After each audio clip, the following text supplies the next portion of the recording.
Welcome. What is going on, Passionate? I hope you guys are having an awesome day. Welcome to episode 2 of the Passionate Podcast. It is your boy, Jill, Grace, and Peace. Remember, the design of the Passionate is to invoke the passion of God in His people. Whether you are a leader, lay leader, creative, pastor, or wherever you find yourself in this faith walk and faith journey, this podcast is for you. This is just a dose of passion. It's not the fullness. If you want the fullness of passion, make sure that you get plugged in to a great church serving and in good church community. And of course, find time to spend intimate time with God in worship, prayer, and in reading of His Word. Are you guys ready? It is time for a dose of passion. Today, guys, we're going to be talking about wrestling.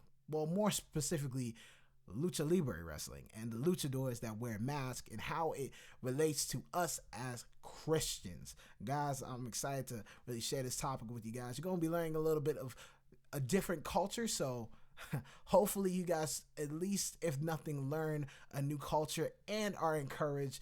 But if not, bear with me, because I really do like professional wrestling. It is something that I love to watch. I love guys like John Cena, Roman Reigns, Rey Mysterio. And Rey Mysterio is actually one of those guys who sparked my idea for today's episode. See, Rey is a luchador. Luchadors wear masks, and they're a part of this wrestling tradition called Lucha Libre that has its history dating back all the way to the mid-19th century.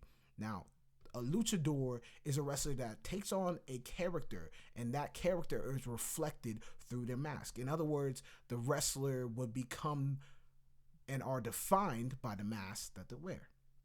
Now, not only are they defined by the mask that they wear, but they are needing to live up to that identity and persona all the time. So when they're in public, these guys still have to wear their mask. Really, the only time that they have to take off the mask is when they are in the intimate and private times of their life and they're with their family. And there are points in their career where they have to put their mask on the line in these big monumental matches. And putting your mask on the line for a luchador is like putting your entire identity on the line. You are risking all that you are, all that you have built in your portrayal. You're laying down your line, and if you lose, it's like you're stripped of your identity. You're stripped of who you are. And for some luchadors who have had their mask passed down to them from their family lineage, it's like losing all of your identity as a person, your family heritage, and your lineage. It is a devastating blow. Now, guys, how does this relate to us as Christians? Well, a lot of times I find ourselves putting on masks, putting up fronts, putting on our best faces, portraying ourselves in our own creation. We become the identity of the mask that we portray. But in a lot of ways, God has not called us to portray masks, but He's called us to portray Him. So today we're going to talk about that. We're going to dive into the idea of that.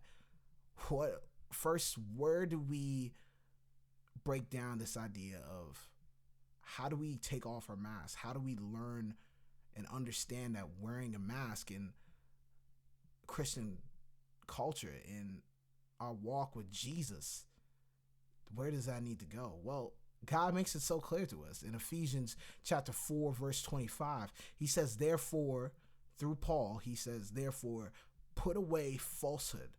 Let each of you speak the truth to his neighbor, for you are members of one another. Paul is talking about a full idea here about how we are to put on the new life in Christ. We're to take off the old, dusty, dirty life that we used to live. But now that we are saved in Jesus, we are to put on a new life, a new garment, a new vitality in God. And a part of that newness of life is taking off the idea of falsehood. And what is falsehood? Falsehood is the willful deceiving of another person. It is lying not only through words, but also through the way that we live and portray ourselves amongst the community that we are in. And sometimes I find that us as Christians, we may not lie directly with our words, but through what we withhold because of what we try to portray, we tend to lie to our brothers and sisters.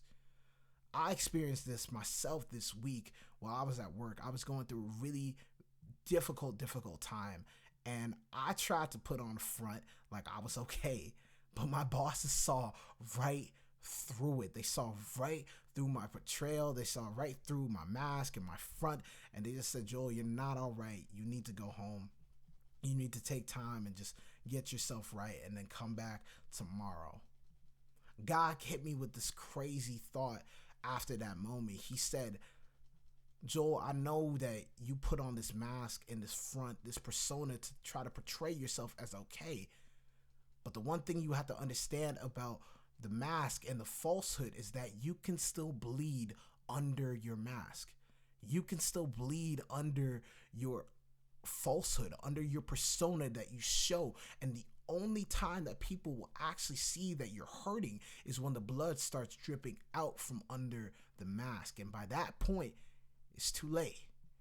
You're already too hurt. You're already lost way too much blood. You are already in a place where now you need serious attention, when this could have been dealt with way back if you didn't have the mask on at all. I think sometimes we believe that the identities that we put on, the identities that we portray of our own creation, are sufficient enough for us to live in because we made them. It's our protection from maybe the pain that we have experienced in the past, maybe from relationships that we don't really want to dive deep into because we don't want to be transparent and open. And God is saying, no, guys, I've never called you to create coverings for yourself.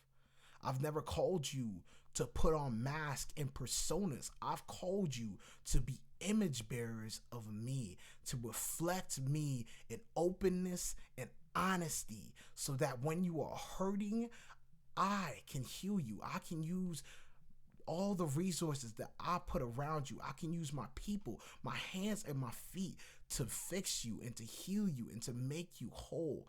Adam and Eve in Genesis were guilty of the same idea in principle. When they sinned and they saw that they were naked, they created coverings for themselves. What does that mean? They created masks for themselves because they saw that they were uncovered, and for them, they tried to cover it up to make it look like they were exactly the same as they were before, but they were actually hurting.